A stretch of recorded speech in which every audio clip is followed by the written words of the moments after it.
Bismillahirrahmanirrahim. Assalamualaikum warahmatullahi wabarakatuh. Alhamdulillahirabbil alamin. Wassalatu wassalamu ala sayyidina Muhammadin wa ala alihi wa ashabihi ajma'in. Amma ba'du. Bapak-bapak, ibu-ibu, para jamaah yang berbahagia, alhamdulillah pada kesempatan kali ini kita bisa melanjutkan kajian kita tentang kitab Ihya Ulumuddin. Pada kesempatan yang lalu kita sudah membahas tentang kitab Al-Ilm, bab yang pertama, yaitu keutamaan ilmu, keutamaan belajar dan keutamaan mengajarkannya. Kemarin sudah kita bahas dalil-dalil dari Al-Sunnah tiap masing-masing itu. Pada kesempatan kali ini kita melanjutkan dengan dalil-dalil yang untuk memperkuat. Jadi ini saking diperkuatnya oleh Imam Ghazali. Imam Ghazali menambahkan bukan hanya Quran, hadis saja yang dijadikan dalil. Di sini kemudian ditambah asar atau pendapat-pendapat para sahabat Nabi. Wa faqad qala Umar radhiyallahu an man haddasa hadisan fa amila bihi falahu mislu ajri man amila dzalikal amal. Barang siapa membicarakan suatu pembicaraan dan kemudian itu dilakukan oleh orang lain, maka orang yang mengajarkannya itu mendapat pahala yang serupa. Atau kalau kita gambarkan secara mudah seperti multi level, meskipun ini lebih dari itu. Jadi ketika kita mengajarkan satu ilmu, kemudian orang itu mempraktekannya, maka kita dapat tambahan ilmu yang sama. Kalau di dalam bulan puasa, barang siapa memberi makan orang yang puasa, kita dapat pahala orang yang puasa. Itu juga hampir mirip dengan ini. Barang siapa mengajarkan satu perbuatan baik, kemudian dia melakukan, maka kita mendapatkan pahala yang sama tanpa mengurangi pahala orang yang melakukan. Wa qala Ibnu Abbas radhiyallahu anhuma, Ibnu Abbas berkata, muallimun nasi al khaira yastaghfiru lahu kullu syai' hatal khut bil bahr. Orang-orang yang mengajari manusia tentang kebaikan, maka memintakan ampun kepada orang itu segala sesuatu yang ada di dunia ini, bahkan sampai ikan-ikan paus di lautan itu memintakan ampun. Jadi ini dukungan dari asar yang hadis-hadisnya sudah kita bahas kemarin tentang ini, sebenarnya tidak jauh dari hadis-hadisnya. Wa qala ba'dul ulama, sebagian yang lain berpendapat al-alim yadkhulu fima bainallahi wa baina khalqihi. Ulama-ulama, ilmuwan-ilmuwan itu masuk pada posisi antara Allah dan antara dengan ciptaannya. Bal yangdur kaifa yadkhal, maka cobalah perhatikan bagaimana mereka itu bisa memasukinya. Kemudian dikatakan waruya anna Sufyan as-Tsauri rahimahullah qadama asqalan famakasa la yas'aluhu insan faqala akirru li akhruju min hadzal balad hadza baladun yamutu fihi al-ilm. Pada suatu saat Sufyan as-Tsauri ini datang ke Asqalan, kemudian berdiam di sana atau tinggal di sana. Akan tetapi dalam beberapa masa tidak ada satu orang pun yang bertanya kepadanya. Kemudian dia berkata kepada orang yang di sekitarnya, cobalah carikan saya alasan agar saya keluar dari kampung ini. Kenapa? Ada baladun yamutu bihil ilmu. Di sini keilmuan itu sudah mati. Wa inna maqala dzalik hirson ala fadilatit ta'lim wastimqal ilmi bihi. Itu berkata demikian karena dia menganggap abadinya ilmu itu ketika ilmu itu diajarkan. Jadi ketika ilmu itu tidak diajarkan, maka keabadian manfaatnya itu hilang. Jadi ketika ilmu hanya dicatat, disimpan di rak buku, ya sudah selesai. Jadi orang yang nulis itu nggak dapat pahalanya. Tetapi kalau diajarkan seperti ini, maka yang nulis itu dapat manfaatnya. Namanya abadinya ilmu itu ketika terus diulang-ulang atau dibaca oleh orang lain. Maka yang manfaat itu bukan ilmu yang diterbitkan saja, akan tetapi ilmu yang terus dipakai dalam kehidupan kita secara terus-menerus, itulah yang manfaat. Kemudian waqala Atha radhiyallahu an, dikatakan atau berkata, dakhaltu ala Sa'id bin Al-Musayyab wa huwa yabki. Atau ini bertamu kepada Sa'id bin Al-Musayyab, dan keberadaan Sa'id ini sedang menangis. Kemudian Atha menanyakan, faqultu ma yabkika, apa yang membuat menangis? Kemudian Sa'id menjawab, laisa ahadun yas'aluni an syai', tidak ada orang yang bertanya kepadaku tentang sesuatu. Jadi ketika tidak ada yang bertanya kepadanya itu dia menangis. Betapa tidak ada yang mau dengan pengetahuan. Karena kita lihat kemarin bahwa pertanyaan itu adalah kunci dari pengetahuan. Kalau orang di suatu kampung tidak ada yang mau bertanya tentang pengetahuan, ya berarti sudah nggak mau tahu, kira-kira seperti itu. Wa qala ba'duhum al-ulama surjul asminah kullu wahidin misbahu zamanihi yastadi'u bihi ahla asrihi. Sebagian ulama yang lain mengatakan ulama-ulama itu cahaya zaman-zamannya. Setiap masing-masing ulama itu lampu pada zamannya. Jadi ulama-ulama itu pada masanya akan bermanfaat sesuai dengan zamannya. Jadi ulama-ulama sekarang mungkin juga akan bermanfaat untuk saat ini. Ulama-ulama dulu dan seterusnya itu akan mengalami perkembangan-perkembangan sesuai dengan keadaan zamannya, yang mana nanti orang-orang itu bisa mengambil keterangan atau kejelasan dari masalah-masalah yang berkembang di saat itu. Wa qala Al-Hasan rahimahullah, laulal ulama lasaron nasu mislal bahaim. Menurut Hasan Al-Basri, laulal ulama'u, seandainya tidak ada ulama, lasaron nasu kal bahaim, maka manusia itu tidak ubahnya seperti binatang. Ai annahum bitaklim yahrujunan nas min hadil bahimiyah ila hadil insaniyah. Akan tetapi dengan pembelajaran, dengan pendidikan itulah kemudian manusia itu dikeluarkan dari batas-batas kehewanannya kepada batas-batas kemanusiaan. Kalau kita mengenal di dalam ilmu-ilmu yang lain, manusia itu ya hewan yang berbicara. Tetapi yang membedakan manusia dengan hewan itu adalah manusia itu diberi akal, berbeda dengan hewan yang tidak diberi akal. Dan akal itu otomatis ya dengan pembelajaran dan pendidikan.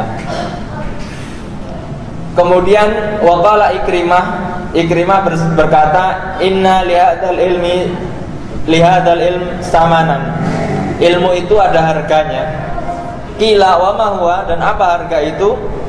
Qala antadhu biman yuhsinu hamlahu wala yadi'uhu, kau harus menaruhnya kepada orang-orang yang bisa membawanya dan tidak menyia-nyiakannya. Jadi ilmu itu ada harganya. Harganya apa? Ya diberikan kepada orang yang bisa membawanya dan tidak menyia-nyiakannya. Ini bentuk dukungan dengan dalil-dalil sebelum keutamaan ilmu, belajar dan mengajarkannya. Wa qala Yahya bin Mu'ad, al-ulama arhamu bi ummati Muhammadin sallallahu alaihi wasallam min abaihim wa ummahatihim. Ulama-ulama itu sangatlah orang yang sangat sayang kepada manusia atau kepada umat Muhammad dibanding bapak-bapak ibu mereka. Jadi ulama itu menurut Yahya bin Mu'ad, ulama itu ya orang yang paling sayang kepada umat Muhammad itu ulama dibanding ibu bapak mereka. Apa alasannya? Qila wa kaifa dzalik, bagaimana bisa demikian? Qala li anna aba'uhum wa ummahatuhum yahfadunahum min narid dunya wa hum yahfadunahum min naril akhirah. Bapak ibu mereka itu menjaga dari neraka yang ada di dunia, akan tetapi ulama-ulama itu menjaga mereka dari neraka di akhirat. Jadi menurut Yahya bin Mu'ad ini, posisi ulama itu lebih dari posisi orang tuanya yang menjaga anaknya. Kemudian wakila awalul ilm asumtu sumastima sumal khib sumal amal suman nasrah. Dikatakan awal dari pengetahuan itu berdiam diri. Jadi orang-orang biasanya kalau dia ingin mengetahui sesuatu berdiam diri, merenung. Sumastima kemudian mendengarkan, sumal khibdu kemudian menyimpan atau menghafalkan, sumal amal kemudian mengamalkan, suman nasroh setelah dia mampu seperti itu kemudian nasroh menyebarkan. Jadi diam, mendengar, kemudian menghafal, kemudian mengamalkan, setelah mengamalkan baru menyebarkan kepada yang lain. Wakila alim ilmak mayyajhal wa ta'lam mimma ya'lam ma tashhal fa innaka idza fa'alta dzalika alimta ma jahilta wa hafidta ma alimta. Dikatakan ajarkanlah ilmumu kepada orang yang tidak tahu, wa ta'allam dan belajarlah dari orang yang lebih tahu atas apa yang engkau tidak tahu. Fa innaka idza fa'alta dzalika, jika engkau melakukan itu maka alimta ma jahilta, engkau akan tahu sesuatu yang sebelumnya kau tidak tahu. Wa hafidta, dan engkau akan hafal ma alimta, sesuatu yang engkau tahu. Jadi anjurannya kita dianjurkan sekecil apapun keilmuan yang kita miliki, kalau bisa diajarkan kepada orang yang lain. Dengan mengajarkan itu otomatis kita akan menghafalnya. Jadi sebagaimana guru-guru itu biasanya lebih cepat hafal yang diajarkannya. Jadi guru itu sebenarnya semakin dia banyak mengajar, semakin hafal yang dipelajarinya. Nah kemudian di sini juga disuruh tetap teruslah belajar, meskipun seorang itu sudah menjadi guru, akan tetapi ilmu itu berkembang. Jangan sampai kemudian merasa sudah jadi guru tidak mau belajar sementara ilmu berkembang. Maka wa ta'allam, dan belajarlah sesuatu yang belum tahu.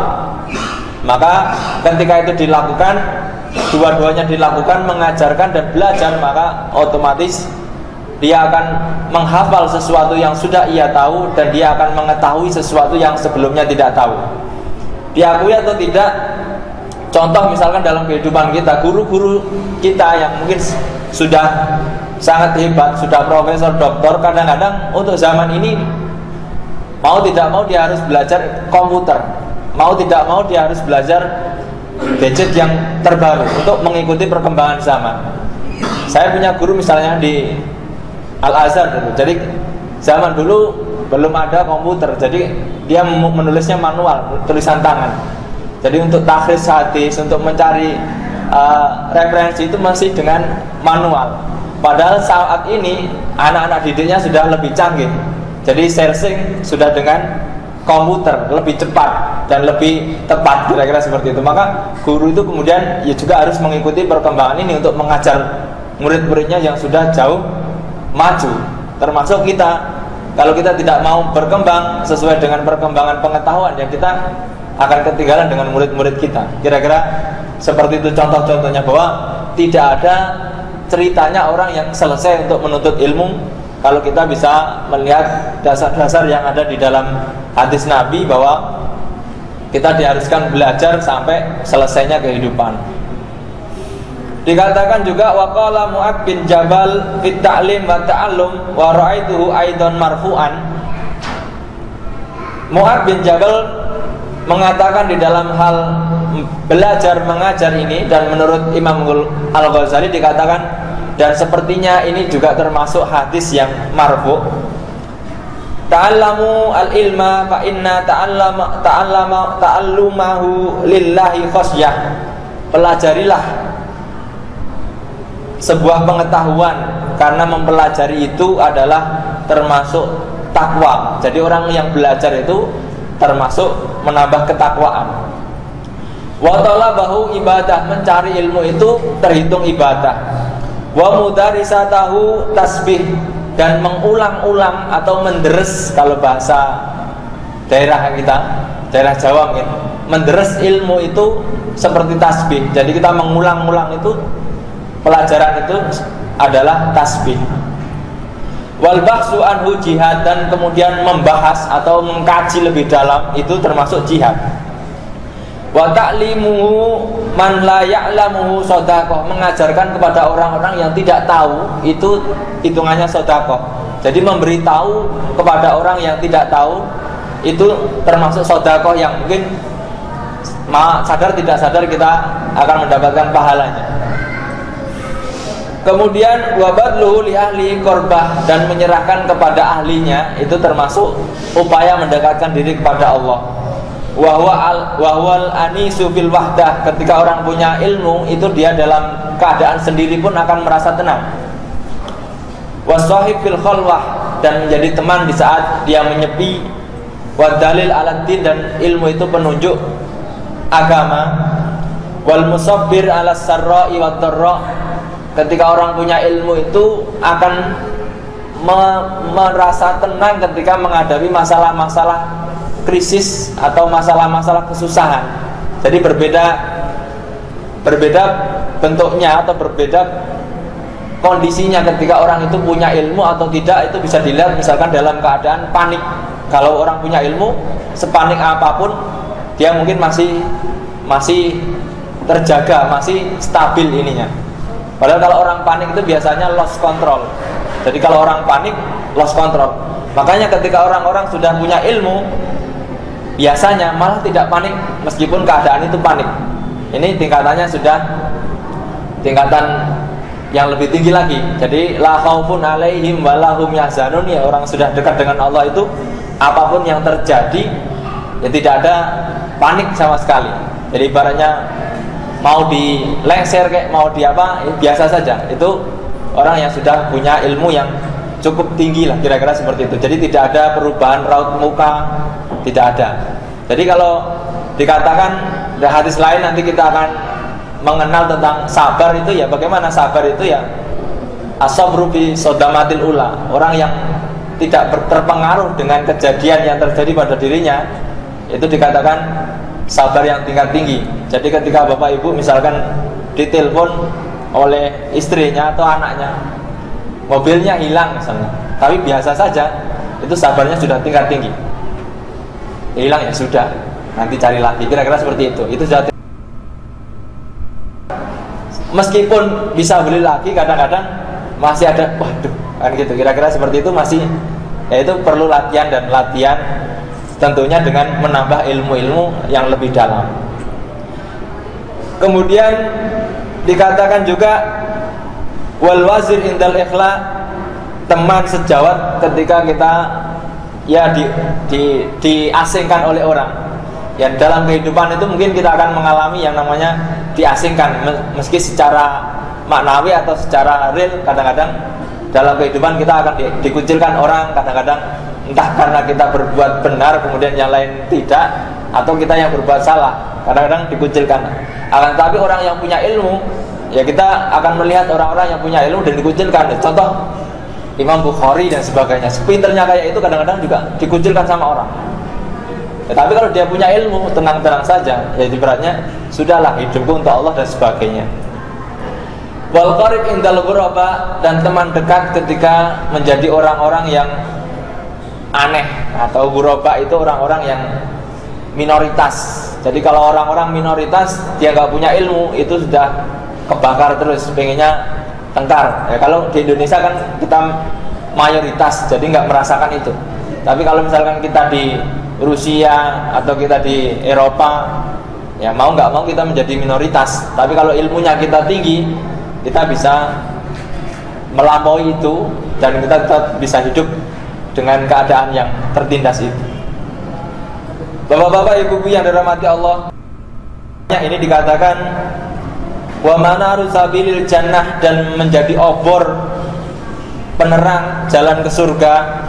Yarfa'allahu bihi aqwaman fayaj'alahum fil khairi qadatan sadatan hudatan yaqtadi bihim. adilatun bil khair tuqtasu atharahum turmaqu af'alahum. Jadi kalau orang sudah mampu mengajar atau belajar mengajar, sudah mau belajar, paham, Allah akan diikuti langkah-langkahnya. Meskipun toh ya itu kapan itu tidak tahu kita. Yang penting kalau orang sudah punya ilmu kemudian mengamalkan ilmunya, insya Allah akan diikuti orang dan biasanya dijadikan panutan oleh orang lain. Wa kullu rutabin wa yabisin lahum yastafir hatta khitanil bahri. Bahkan dikatakan segala yang basah dan yang kering itu memintakan ampun kepadanya. Hatta khitanil bahri, hingga paus-paus di lautan dan hewan-hewan yang lain. Wasibail barri wa an'ami, dan hewan-hewan buas maupun hewan-hewan ternak. Wasama'i wa nujumiha, langit-langit dan bintang-bintangnya semuanya memintakan ampun. Li'annal ilma hayatul qulub minal ama wa nurul absar minad dulmi. Karena ilmu itu adalah kehidupan hati dari kebutaan dan cahaya mata dari kedoliman. Wa quwatil abdani minad dha'af, dengan ilmu orang itu juga bisa kuat jasadnya. Ya belughu bihi al-abdu manazilal abror wa darajatil ula. Bertafakkur bihi ya'tilus bisyam. Dikatakan juga bertafakur atas ilmu-ilmu yang dia punya itu sederajat dengan pahala puasa sunnah. Wa mudarisatahu bil qiyam, orang yang mengulang-ulang atau mempelajari ilmu itu sederajat dengan sholat malam atau qiyamul lail. Yuta'allahu azza wa jal, dengan ilmu itu orang biasanya lebih taat kepada Allah dibanding orang yang tidak berilmu. Wa bihi yu'badu, yang dengan ilmu itu pula orang itu bisa menyembah Allah dengan sempurna daripada orang yang tidak punya ilmu. Wa bihi yuhatu, dan dengan ilmu itu juga orang itu mentauhidkan Allah. Wa bihi yumjadu, dan sebagainya yang tentunya ini adalah menambah dasar tentang bahwa keutamaan ilmu belajar dan mengajarnya itu sangat besar sekali, dan itu mestinya sebagai orang Islam kita tidak berputus dari belajar kemudian mengajarkan, meskipun toh kepada istri kita, anak-anak kita atau keluarga dekat kita. Bapak-bapak, ibu-ibu yang dirahmati Allah, itu dalil yang sisi ketiga, yaitu dalil asar. Kemudian masih ditambahi lagi dalil keutamaan ilmu di sini dalam kitabnya Ihya Ulumuddin ini. Imam Ghazali menambahkan dalil-dalil akli atau dalil-dalil rasional. Seperti apa? Ilam anal matlub min hadzal bab ma'rifatu fadilatil ilmi wa nafasatihi wa ma lam tafham al-fadilah fi nafsiha wa lam yatahaqqaq al-murad minha lam yumkin an ta'lam wujudaha. Ketahuilah bahwa yang di sini di dalam bab ini adalah mengetahui keutamaan ilmu dan hal-hal yang berkaitan dengan itu. Dan barang siapa tidak mengetahui apa sih fadilah itu dan tidak tahu maksudnya, maka bagaimana dia bisa menggambarkan keutamaan itu.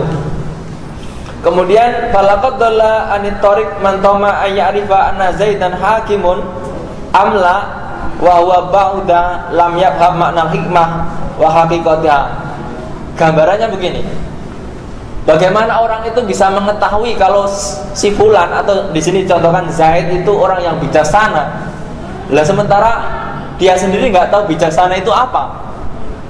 Ya misalkan, atau gini, kalau kita mudahkan, bagaimana kita bisa mengetahui kalau si A itu cerdas, sementara kita itu tidak tahu cerdas itu apa.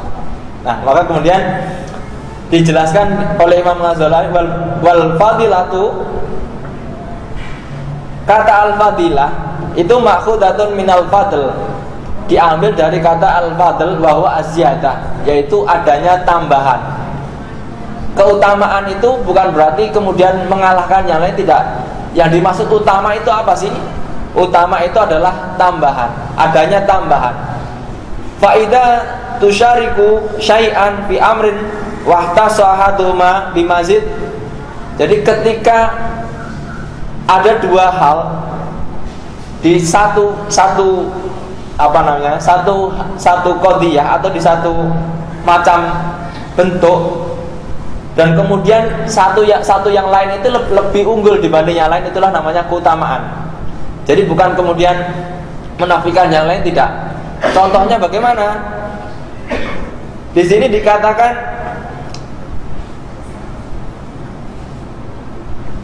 fadalahu wa lahu al-fadlu alaihi mahma kanat ziyadatuhu fi ma huwa kamalu dzalika syai'. Kama yuqal al-farsu afdalu minal khimar bi makna annahu yusyariku fi quwwatil haml. Di sini Imam Ghazali memberi gambaran contohnya apa? Bahwa contohnya utama dibanding khimar. Meskipun sama-sama keduanya itu adalah sarana untuk transportasi dan sarana angkut waktu itu Pak ya. Kalau sekarang mungkin mobil lah. Mobil itu misalkan mobil apa contohnya yang agak mahal dengan yang ini kan sama-sama mobil, tetapi kan yang satu lebih utama kan atau lebih mahal, biasanya gitu. Ini gambarannya seperti itu. Sama-sama alat angkut, tetapi kalau kuda itu lebih utama daripada khimar. Kenapa? Dikatakan wa yazidu alaihi bi quwwatil qir wal far wa syiddatil adwi wa husni surah. Kuda itu lebih gesit, lebih lincah, tampangnya juga lebih bagus daripada khimar. Meskipun sama-sama itu larinya lebih kencang. Jadi khimar itu apa kalau bahasa Indonesia? Keledai, Pak. Jadi keledai itu kalau kita di negeri Arab sana itu masih sering kita jumpai menjadi penarik gerobak, ya itu keledai. Kalau di Indonesia mungkin tidak dipakai. Jadi nilainya keledai dan kuda itu tentu lebih utama kuda, meskipun itu sama-sama bermanfaat bagi manusia. Jadi yang dimaksud utama itu bukan kemudian yang lain itu jelek, tidak, tetapi ada kelebihan dibanding yang lain. Itu maksudnya. Kemudian dikatakan juga li'anna tilka ziyadah fil jismi wa nuqsan fil makna wa laysat minal kamal bi syai' wal hayawan matlub li maknahu wa sifatahu la jismihi. Dikatakan nilainya itu yang nilainya yang membuat beda. Nilainya bukan bentuk tubuhnya atau bentuk besarnya, kan kira-kira seperti itu. Kemudian faida fahim tahada lam yakhab alaika anal ilma fadilatun in akhadtahu bil idafa ila sairil awsaf kama anal farsu fadilatun in akhadtahu bil idafa ila sairil hayawanat. Jadi ilmu itu keutamaannya dibanding yang lainnya, sebagaimana hewan kuda dibanding khimar atau alat-alat hewan-hewan angkut yang lain. Bal syiddatul adwi fadilatun fil farsi walaysat fadilatun alal itlaq wal ilmu fadilatun fi dzatihi wa alal itlaq min ghairi idhafah fa innahu wasfu kamalillahi subhanahu wa ta'ala. Kalau kuda itu diutamakan dari khimar karena dia punya kelebihan dibanding khimar, akan tetapi kalau ilmu itu ya utama secara zatnya karena dia termasuk dari sifat-sifat Allah Subhanahu wa ta'ala yang mungkin ditempelkan kepada makhluknya. Wa bihi syarafal malaikah wal anbiya balil kaisu minal khail khairum minal balid wa hiya fadilatun alal idlaq min ghairi idhafah. Contohnya ilmu itu utama secara zatnya itu adalah sama-sama kudanya, akan tetapi kuda yang cerdas, kuda yang lincah itu lebih disukai daripada kuda yang biasa-biasa saja atau malah kuda yang bodoh. Kira-kira seperti itu. Kurang lebihnya mohon maaf bila ada kekurangan. Wallahu minkum billahi taufiq wal hidayah. Assalamualaikum warahmatullahi wabarakatuh.